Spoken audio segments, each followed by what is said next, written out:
hicimos una pequeña introducción a la historia natural de la enfermedad, vimos cuáles eran los periodos de la historia natural de la enfermedad, vimos cuáles eran las subetapas del periodo patogénico, por ejemplo. Entonces, vimos nada más como una introducción porque nos faltó hablar, por ejemplo, de la tríada ecológica que vamos a ver hoy.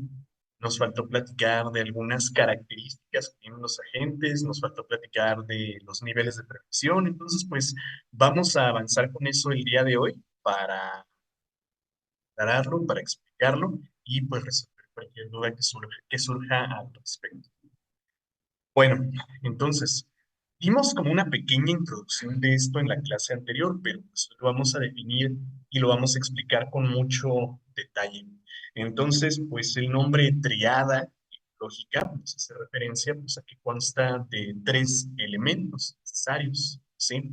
Entonces, pues ya platicábamos que estos tres elementos son necesarios para que ocurra la enfermedad.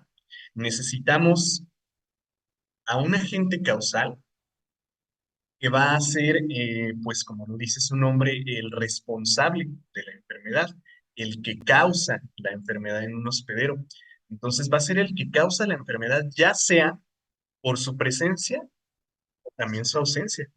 Y vamos a ver más adelante que va a haber algunas patologías que están relacionadas con la deficiencia de alguna sustancia o de algún factor o de alguna cuestión, pues, más allá, ¿no? Entonces, pues la gente va a ser el que causa la enfermedad, ya sea por su ausencia o por su presencia, ¿sí? Generalmente vamos a estar hablando de esto cuando se pone en contacto con el huésped, ¿no? Cuando nos falta. Pero, como les digo, por ahí hay algunas enfermedades que están relacionadas con la deficiencia de alguna sustancia y entonces ahí esa sustancia es el agente causal. Este, Luego vamos a ver que hay otro elemento que es el huésped y este huésped es el que va a alojar a la gente. Cuando la gente entra en contacto con el huésped, decimos que ocurre la enfermedad. Pero no basta con que simplemente exista uno y exista el otro. O sea, no simplemente se trata de que haya agente y huésped para que ocurra la enfermedad. Necesitamos que de alguna manera el agente causal entre en contacto con el huésped, ¿sí? Que de alguna manera el agente causal entre a los tejidos del huésped y pues llegue precisamente a ponerse en contacto.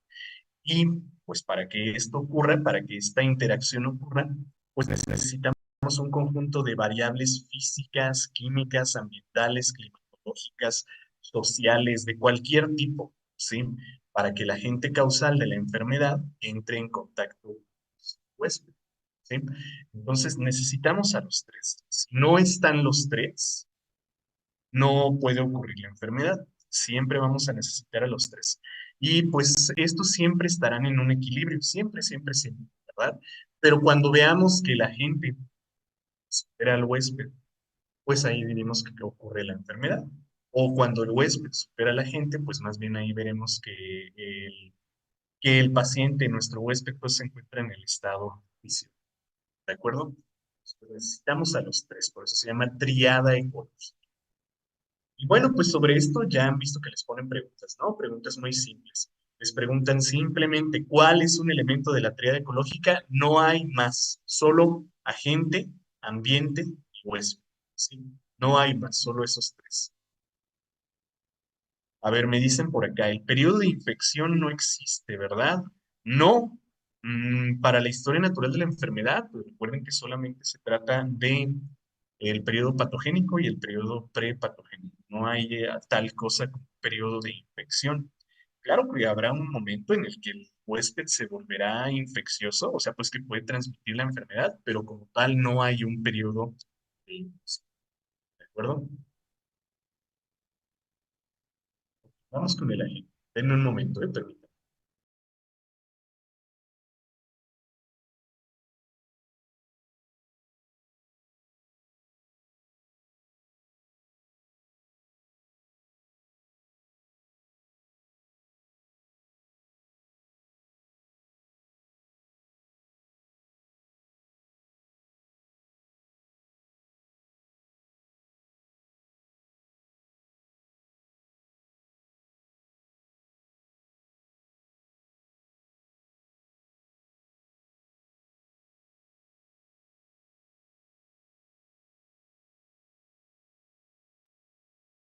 listo.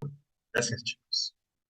Bueno, pues decíamos que la gente es el que causa la enfermedad. Y lo primero que quiero que aclaremos aquí es esta cuestión, cuya presencia o ausencia, ¿sí? Presencia o ausencia puede servir como el estímulo para iniciar una enfermedad, ¿no? Por ejemplo, una bacteria es un agente causal.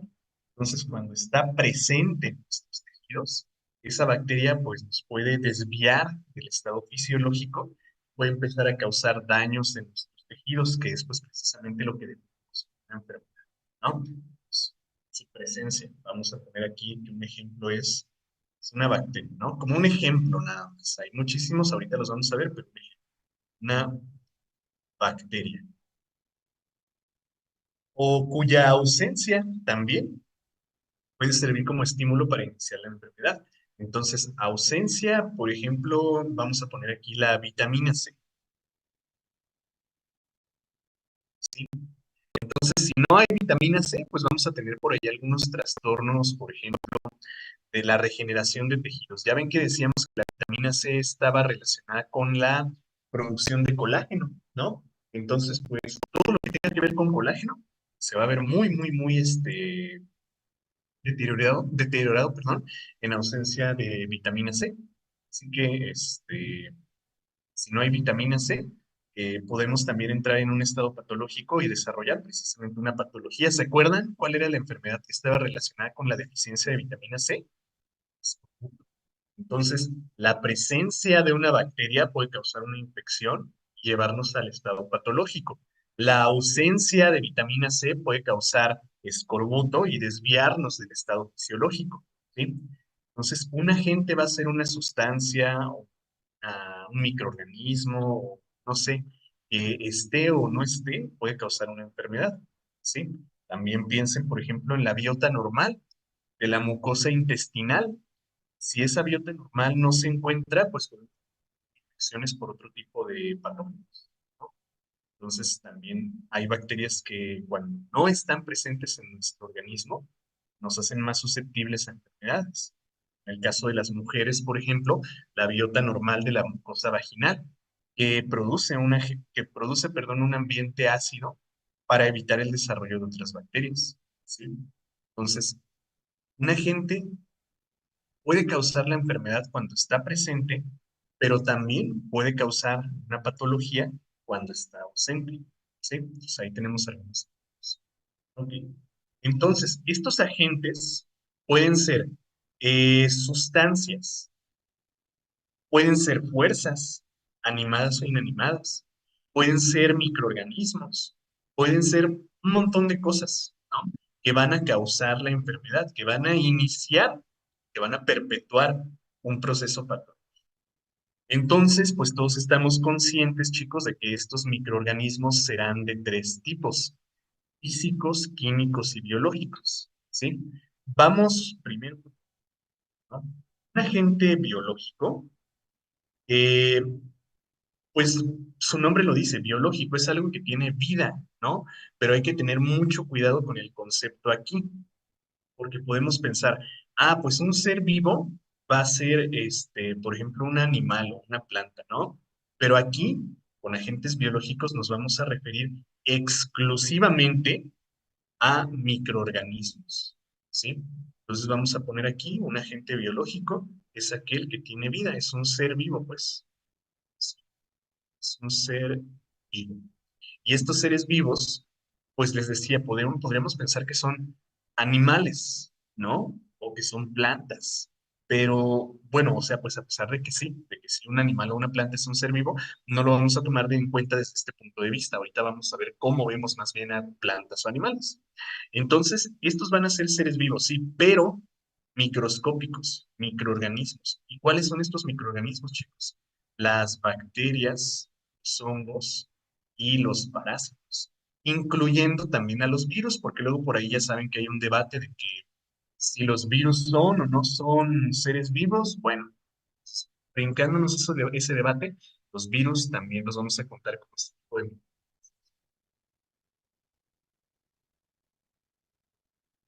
Entonces, la cuestión con estos microorganismos es, que van a tener por ahí diferentes ciclos, bueno, diferentes etapas, perdón, de su ciclo biológico, ¿sí?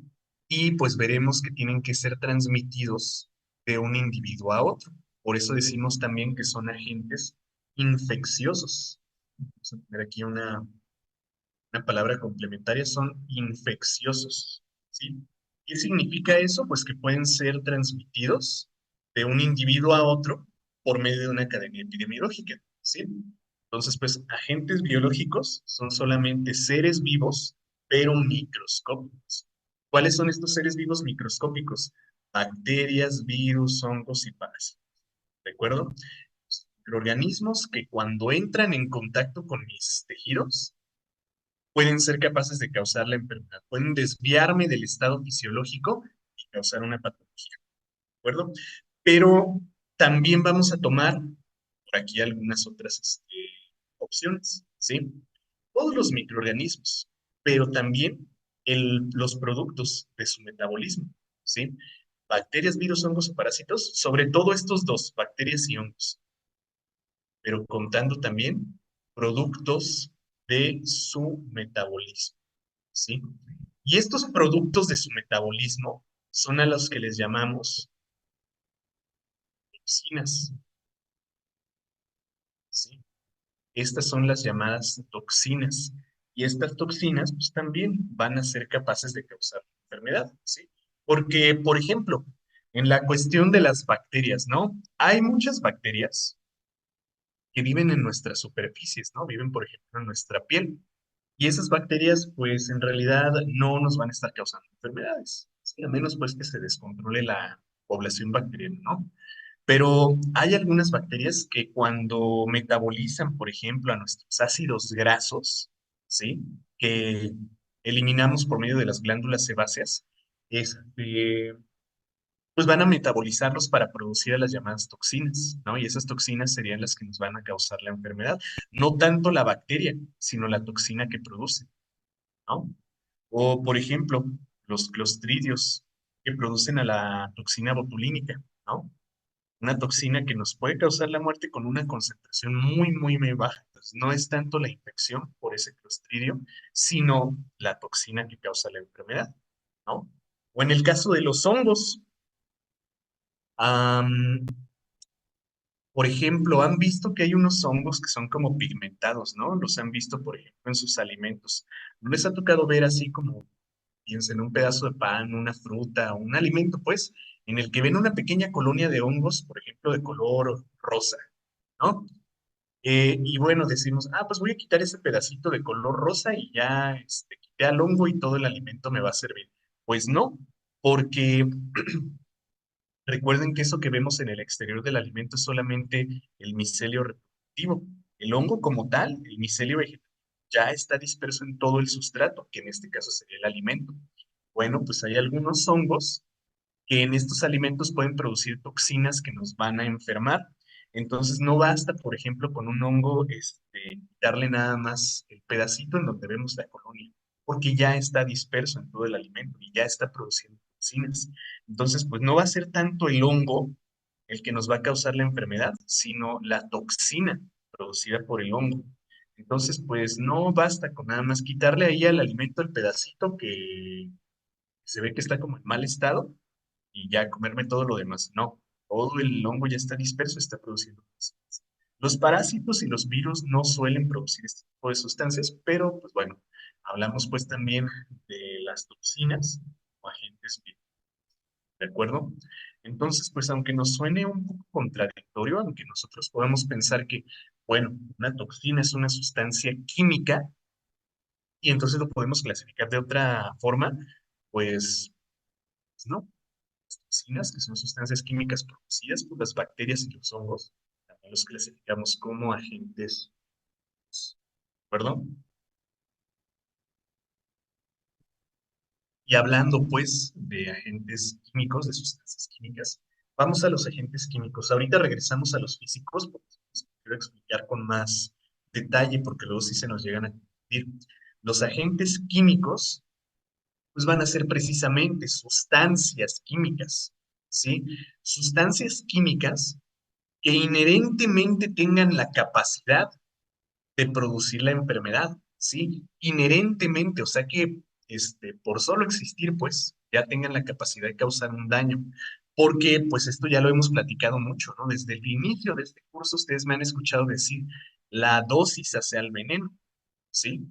La dosis es la que hace el veneno. Entonces, una sustancia que en la cantidad adecuada pueda producir la enfermedad, ¿sí?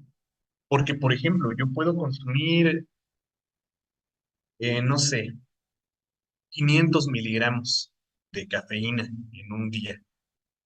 Y eso pues ya es mucho, ¿verdad? Eso ya es mucho. 500 miligramos de cafeína es mucho.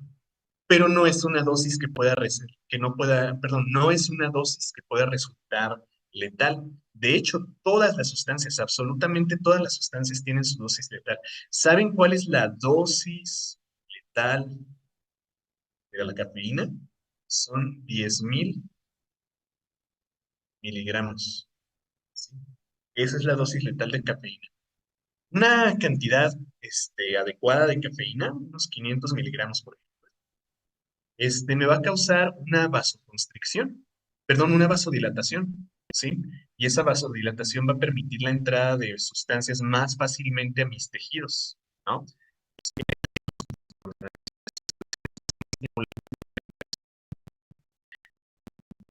Pero cuando la consumimos en ya cantidades exageradas, por ejemplo, unos 2.000 miligramos, ¿no?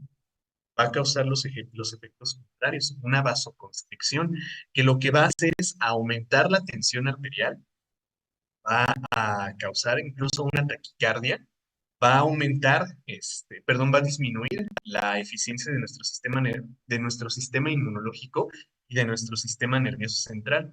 Entonces, ya una alta dosis de cafeína puede causar por ahí efectos negativos. Y la dosis letal 50, o sea, la dosis que va a matar al 50% de la población, es de 10.000 miligramos. Y esta ya nos va a causar pues, efectos muy, muy adversos en nuestro organismo, ¿no? Entonces, por eso les digo, sustancias que en la cantidad adecuada pueden producir la enfermedad, ¿sí?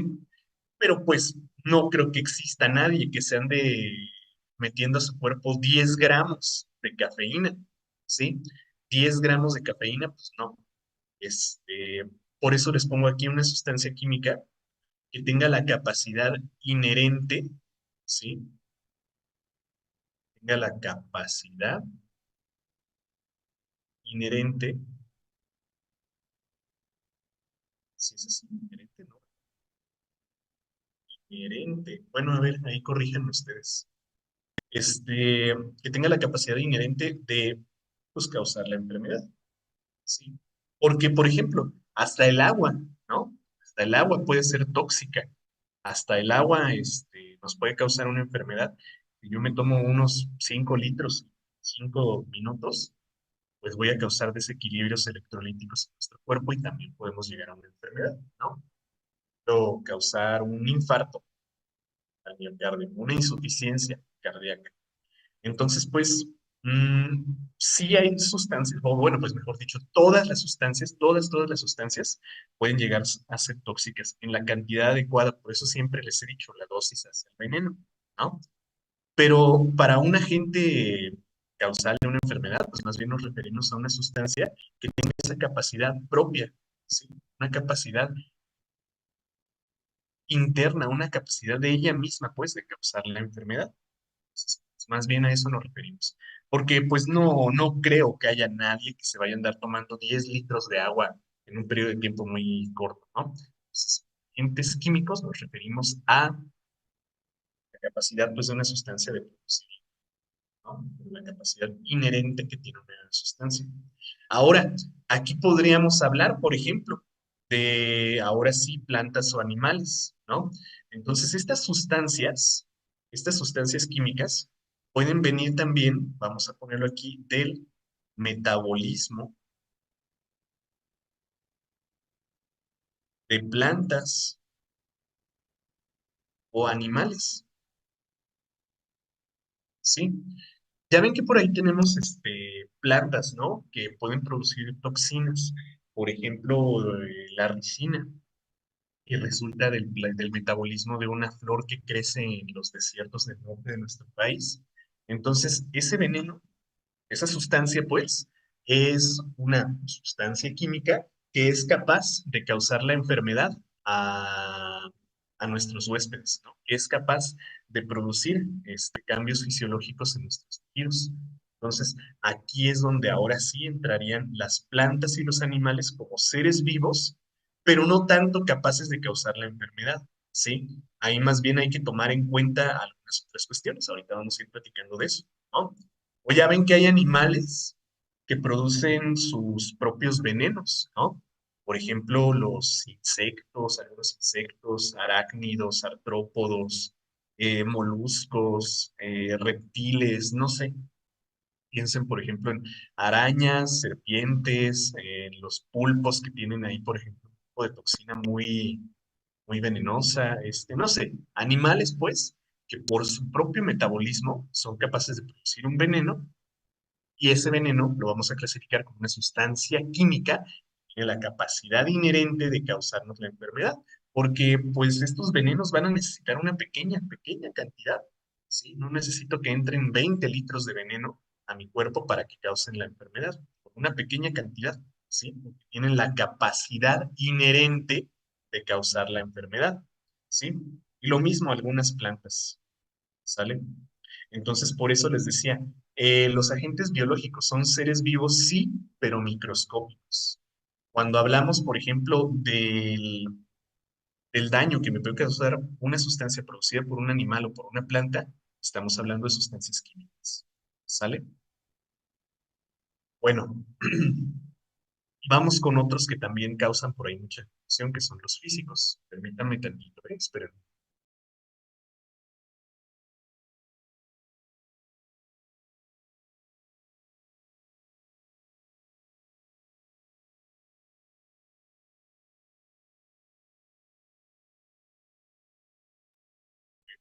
A ver, hay preguntas acá en el chat. Me dicen, ¿la mordida de un perro es mecánica? Déjame explicar lo de los agentes físicos y ahorita tú mismo te contestas esa pregunta. ¿Sale? Tú mismo te contestas. A ver, me dicen por acá, ¿cuál es la dosis máxima de cafeína que puede tomar alguien? Pues es que sé más específico. La dosis máxima, 10.000 miligramos, porque de ahí más te vas a morir. Pero la dosis máxima, ¿para qué? Para causar un estímulo, para causar más bien taquicardia, para tener efectos, no sé, normales, no sé. La dosis máxima, más bien una dosis, miren, hablábamos hace ratito, ¿no? De los 500 miligramos. Esto ya es mucho, esto es demasiada cafeína. Con unos 200 miligramos, tomes al día, cafeína, ya vas a tener los efectos positivos que puede tener la cafeína sobre nuestro cuerpo. Quiero decir, estimular sobre el sistema nervioso central, un efecto antioxidante en nuestros tejidos, un efecto hasta termogénico cuando haces actividad física. 200 miligramos son perfectos, ¿no? Pero pues hay personas que de plano tienen que estar tomando café muchas veces al día y aumentan la cantidad hasta unos 500 miligramos. Y pues la cafeína tiene la desventaja de que es capaz de, bueno, más bien nuestro cuerpo tiene la desventaja de que es capaz de hacerse resistente a la cafeína, ¿sí? Y que mm, nos haga menos efecto la misma cantidad de cafeína. Entonces, estar a una dosis, ¿no? Pues para una persona común, para una persona así normal, que no consume cafeína así en exceso, unos 200 miligramos están bien, ¿sí? 400 miligramos ya es demasiado, 500 miligramos es exagerar. Entonces, depende también del estilo de vida de la persona. Una persona sedentaria, que no hace mucha actividad física ni actividad neurológica, pues, es más que suficiente. Pero para una persona, por ejemplo, como ustedes, ¿no? Que son estudiantes y tienen que estar aprendiendo cosas todo el tiempo y que tienen que estar muy receptivos y que luego a veces hasta se van a hacer ejercicio en la tarde y luego regresan a estudiar otra vez, pues unos 400 miligramos estarían bien, pero pues eso también depende de muchos, ¿no? Ahí más bien tendrías que ver la farmacocinética de la cafeína. ¿Cómo es la farmacocinética de la cafeína cada año? Pero bueno, ya es desviarnos mucho, ¿no? Ah, ajá, ajá. A ver, cosillas que ya platicamos por acá. Este, ¿Por qué los piojos entran como agentes biológicos? Tu pregunta es por qué son agentes biológicos si no son microscópicos, ¿verdad? Por la relación que establecen con nosotros, ¿sí? Porque van a establecer una relación de parasitismo, ¿sí? Son los llamados ectoparásitos. Ectoparásitos. Y pues estos ectoparásitos, ya por el simple hecho de vivir en nuestra piel, van a causar la enfermedad, pero lo que pasa es que estos sirven también como vectores para otras enfermedades y su propio metabolismo, sus propias sustancias que producen, nos pueden causar enfermedades. Entonces, a pesar de que son macroscópicos, a pesar de que no necesitamos un microscopio para verlos, son pues parásitos. Entonces, por eso los clasificamos como agentes biológicos. Ok, bueno, pues entonces vamos a los agentes físicos, ¿no? Para que quede claro lo que me preguntaban hace un momento sobre por ejemplo, la mordida de un perro, ¿no? Entonces, agentes físicos. Aquí vamos a tener una clasificación bastante amplia, ¿sí? Vamos a tener dos tipos principales, ¿no? Los factores ambientales o factores climatológicos y los objetos animados, perdón, inanimados o fuerzas en movimiento, ¿sí? Objetos inanimados que requieren un movimiento para causar la enfermedad. Vamos con los primeros, factores climatológicos, ¿sí? Vamos a poner aquí factores ambientales, ¿sí? Y estos pues son precisamente los que nos podemos encontrar en nuestro entorno, ¿sí? Son los que nos podemos encontrar en nuestro entorno. Quiero decir, la temperatura, la presión, por ejemplo, la presión atmosférica, la humedad, la radiación solar, radiación ultravioleta o ionizante, etcétera, etcétera, etcétera, ¿no? Algo pues que nos encontramos en el ambiente, algo que está en nuestro entorno, ¿sí? Que nosotros no podemos evitar, porque por ejemplo, de la temperatura no me puedo escapar, ¿no? Ahorita salimos a la calle y estamos a 30, a 32 grados y pues sí necesitamos estar muy hidratados. De eso sí no me puedo alejar. La presión atmosférica no la puedo cambiar. La presión atmosférica depende de la altitud a la que nos encontremos. La humedad del ambiente pues depende precisamente de la estación del año y puede causar enfermedades. Entonces, ¿cómo la temperatura va a causar una enfermedad?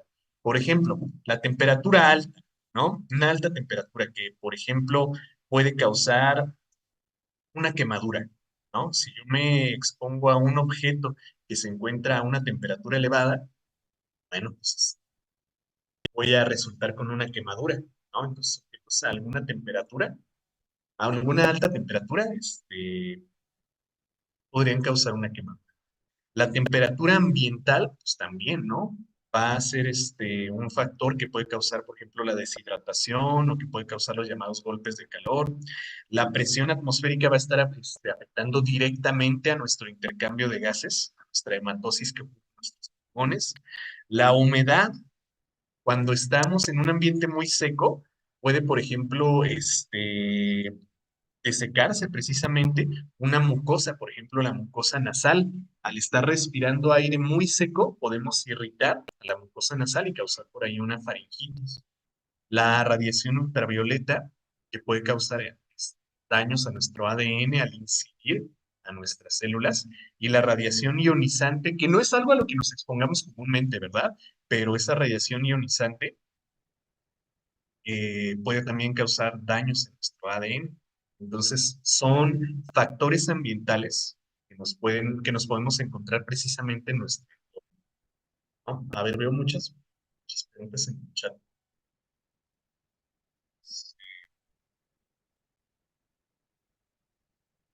A las personas que les pegan convulsiones, los neurólogos les quitan la cafeína a los chocolates.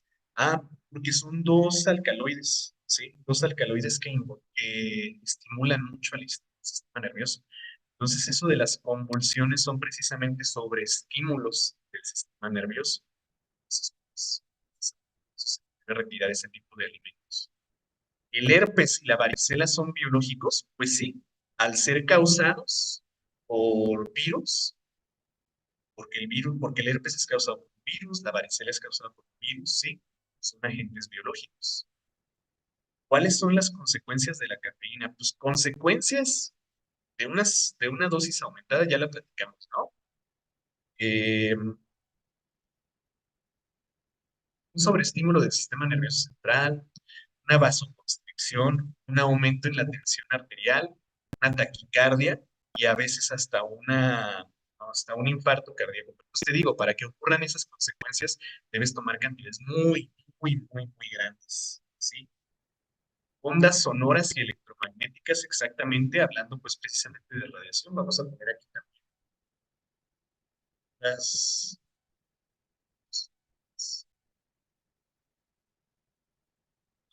¿hay diferencia si dice radiación o calor?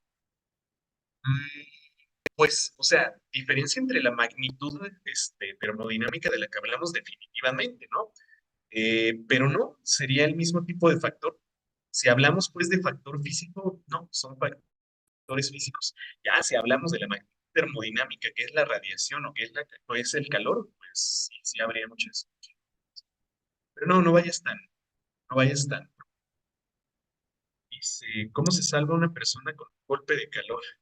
Bueno, pues primero que nada hidratándolo y después disminuyendo su temperatura corporal. No de golpe, obviamente, porque eso puede afectar al hipotálamo, pero son esas dos las medidas que se deben tomar. Hidratación y temperatura corporal. La tuberculosis, ¿cómo se transmite? Por la vía aérea. Sí, su vía de es precisamente la vía aérea. O sea, partículas de saliva, partículas de polvo, partículas de, no sé, algo que se transmite pues por el aire. O también objetos contaminados con el virus, ¿sí?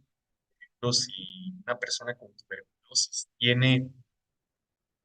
se cubre con un cubrebocas, ¿no? Y lo desecha, así que está en contacto con todas las personas de su familia, pues va a ser muy probable que esas personas toquen ese cubrebocas y el virus sea transmitido, perdón, que la bacteria sea transmitida en su organismo.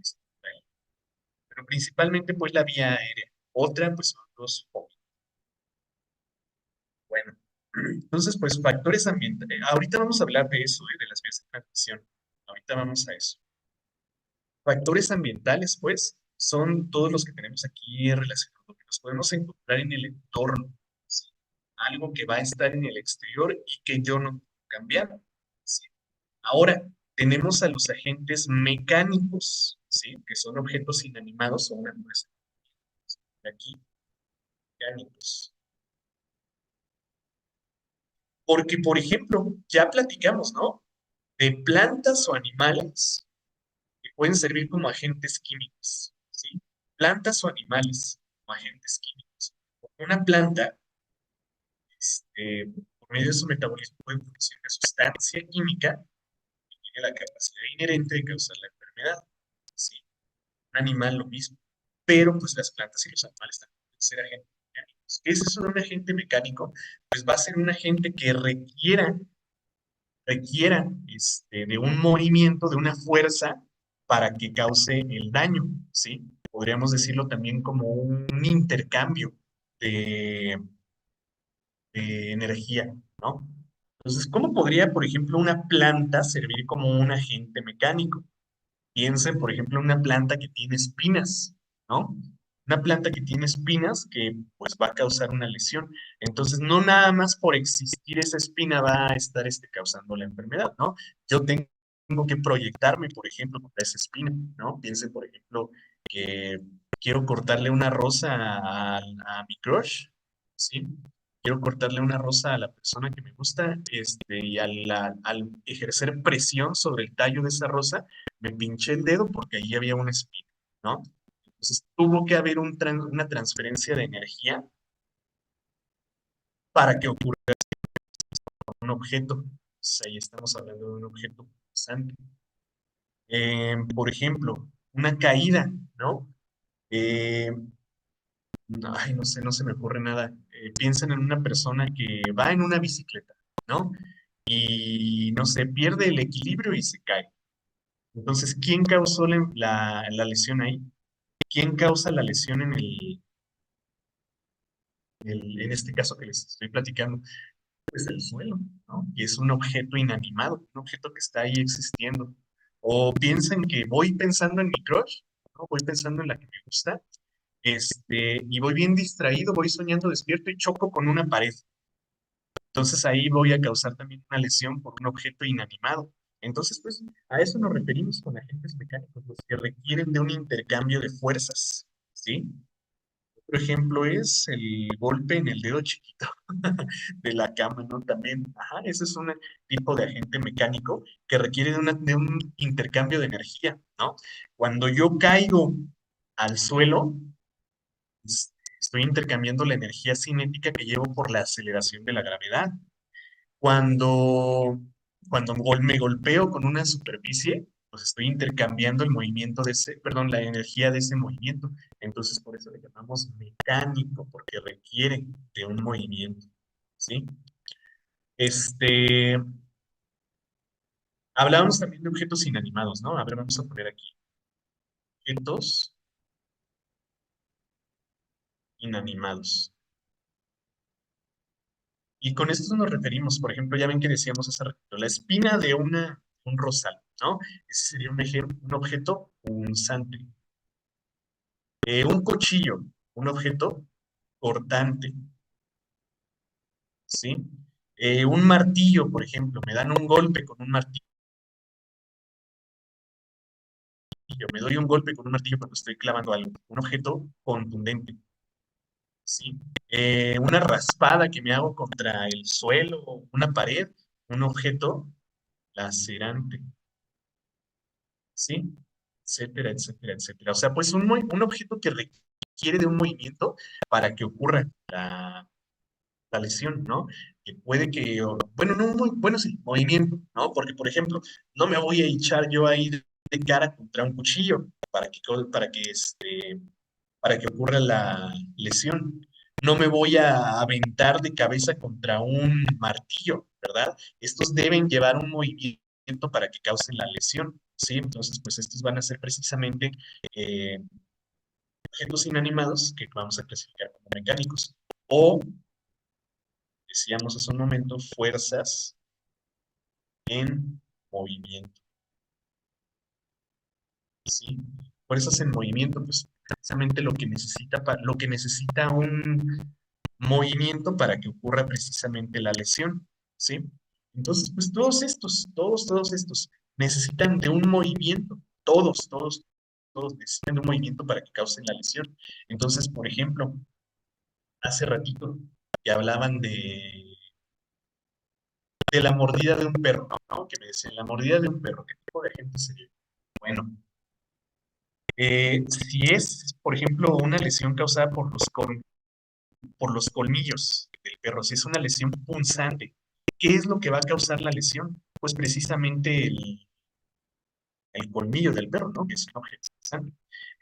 Entonces, ese objeto punzante necesita de un movimiento, de una presión para que se ejerza la lesión.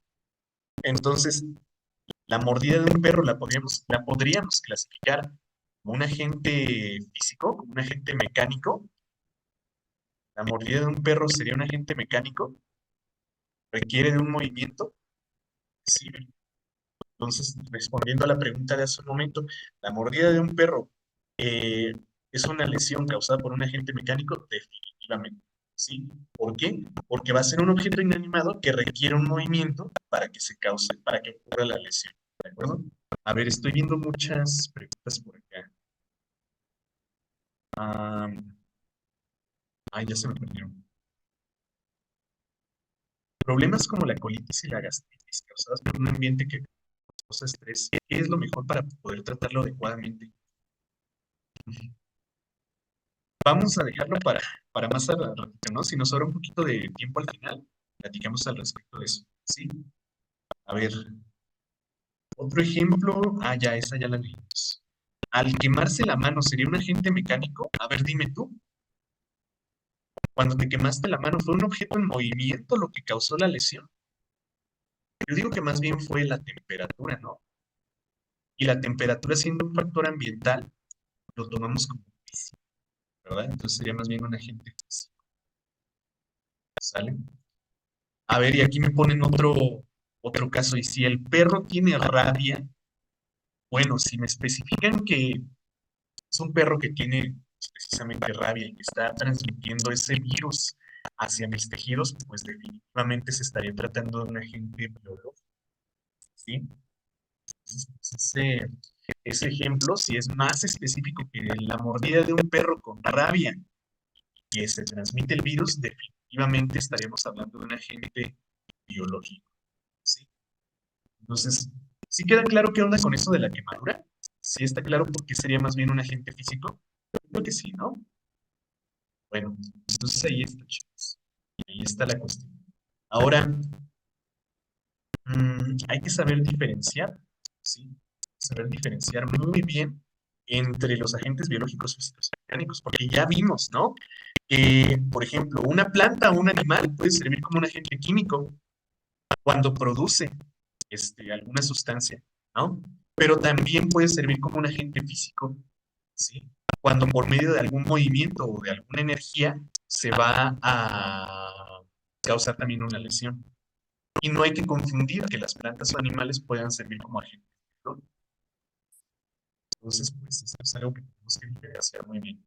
Y bueno, pues sobre esto ya saben que nos preguntan bastante en el examen de admisión. Bueno, a estos agentes causales también nosotros les podemos por ahí atribuir muchas características. Entonces, voy a borrar todo esto. Ya puedo borrar, ¿verdad? Todas estas anotaciones las podemos quitar ya.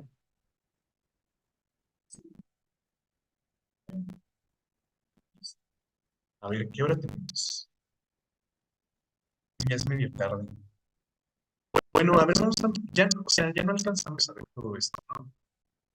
Mejor lo dejamos para mañana, pero todavía nos queda un poquito de tiempo como para contestar la pregunta que me hacían hace rato sobre eso de la colitis y la gastritis que es causada por un ambiente de estrés. ¿Qué podemos hacer para tratarlo? Pues alejar al paciente de ese estrés. Alejar a los pacientes de esa fuente de estrés sería la medida preventiva. Este, pero pues es algo muy difícil, ¿no? O una colitis nerviosa que es causada, por ejemplo, por el estrés del trabajo. Hay muchas mujeres que viven con esa condición. Dicen, ay, no, es que yo estoy gorda, tengo el abdomen hinchado. No, no están gordas, nada más tienen esa cuestión de la colitis. ¿Y qué se los causa? El estrés laboral. ¿Y qué tienen que hacer? Irse a Cancún. ¿Sí? Eso es lo que tienen que hacer, alejarse de la fuente de estrés. Y lo mismo con la gastritis. Pero también, si se trata de una gastritis que es muy persistente, hay que considerar también un agente biológico, no solamente el estrés. Porque cuando la gastritis es muy persistente, más bien tendríamos que pensar ahí en una infección por una bacteria, la famosa Helicobacter pylori. Entonces, pues, hay que hacer un diagnóstico, ¿no? Un diagnóstico muy detallado. Un diagnóstico muy extenso para poder definir si el paciente está expuesto solamente a estrés, si hay por ahí exposición a un agente biológico. Pero pues esa sería la primera línea, ¿no? Ya después, pues, no sé, tratar con algún, no sé, la gastritis, con, con algún antiácido. Y la colitis, pues más bien una buena hidratación, actividad física, buena alimentación y descanso. ¿Sí? ¿No? Pero bueno, pues vamos a dejarle ya por hoy hasta aquí, chicos. Ya vimos qué onda con los agentes físicos, químicos y biológicos, que es algo que causa mucha confusión. Luego sí causa mucha confusión sobre cuándo es físico, cuándo es mecánico, cuándo es químico, cuándo es biológico. Espero que ya con esta explicación haya quedado un poco más claro y ya no haya dudas más adelante al respecto. ¿Sale? Entonces, ¿tienen alguna otra duda o alguna pregunta que tengan que resolver en este momento? Pero todo claro. Bueno, espero que sí, chicos. De mi parte, pues, sería todo y nos vemos en la clase de mañana. Adiós, chicos.